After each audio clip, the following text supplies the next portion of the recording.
Pred prazničnim 1. novembrom se poleg sveč na grobovih nabere tudi veliko cvetja. Tako so se pred cvetličarji na Pobreškem pokopališču že gnetle precejšnje gneče kupcev. Iščem mojo ikebano, ki sem jo kupila za tja, ker sem nesla na en grob, zdaj še pa na drugi grob, tako da potem še jutri gremo dalje.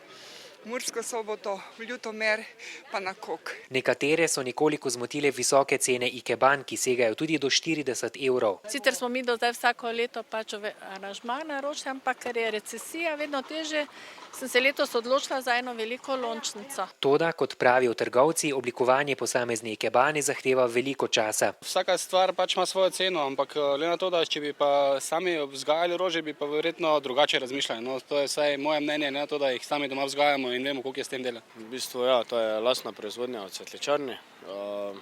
Rečemo ena ikebana 15-20 minut, tu nekje. Poleg tega morajo trgovci odšteti tudi izjemno visoke pristojbine za stojnice. Mi plačamo za 4 prodajna mesta malo manj kot 2000 evrov. To je ogromno.